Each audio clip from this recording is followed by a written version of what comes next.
আসসালামু আলাইকুম। সবাই কেমন আছেন? আশা করি সবাই ভালো আছেন, সুস্থ আছেন। চলে আসছে একটা নতুন ছোট্ট একটা ব্লগ নিয়ে।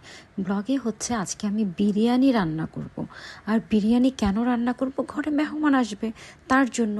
তো এই তেলটা ফেনা ফেনা কেন হয়েছে জানেন? সরিষার তেলের রান্না, সেই জন্য তেলের মধ্যে ভালো করে পেঁয়াজ আর আলুটাকে ভাজতেছিলাম। তারপর দিয়ে দিলাম চালটাকে ভালো করে ভাজতেছি, সাথে একটু কাঁচামরিচ দিয়ে দিলাম, কারণ বিরিয়ানি রান্নার ভিতরে একটু কাঁচামরিচের ঘ্রাণটা এত ভালো লাগে।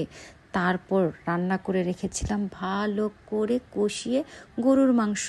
তো গরুর মাংস আর চালটাকে ভালো করে মিক্স করে নিচ্ছি।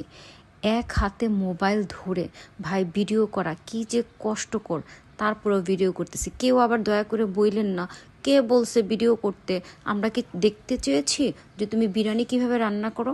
ভাই, আমি রান্না করতে পারি, আমার গুণ আছে, সেজন্য আমি সবাইকে রান্না করে ভিডিও করে দেখাই।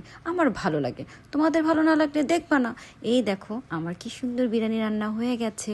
বিরিয়ানিটা না অনেক ঝরঝরে হয়েছে, খুব ভালো লাগছিল। কারণ আমি তো সামনে থেকে দেখতেছি, তো আমি বুঝতে পারছি কতটুকু সুন্দর হয়েছে, কতটুকু ভালো হয়েছে, ঝরঝরা হয়েছে। আমার বিরিয়ানিটা খুব একটা রান্না করে অভ্যেস নেই, তারপরেও মাশাল্লাহ খুব ভালো হয়েছে।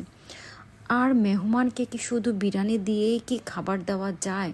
হুট করে রান্না, তো মেহমান আসবে, তাই ঝটপট মাথায় যে বুদ্ধিগুলো কাজ করছে যে কী কী আইটেম দ্রুত করা যায় সেটাই করে নিলাম। ডিম ভুন্না করে নিয়েছি, সাথে পেঁয়াজ বেরেস্তাটাও করে নিয়েছি। ভাই, ডিম ভাজার সময় আমি যে একটা ভয় পাইছি, হুট করে আগুনগুলো যেন ছড়াই গেল। যাই হোক, রান্না বান্না শেষ করে এই হচ্ছে পরিবেশনের পালা। রান্নাটা কিন্তু অনেক মজা হয়েছিল, আমিও খেয়েছি, মাসাল্লাহ অনেক টেস্ট হয়েছে। বিরিয়ানি রান্নার অভ্যেস না থাকলেও মেহমানরা খেয়ে বলেছে খুব ভালো হয়েছে, খুব সুন্দর হয়েছে। যাক, সবাই ভালো থাকবেন, সুস্থ থাকবেন। আল্লাহ হাফেজ।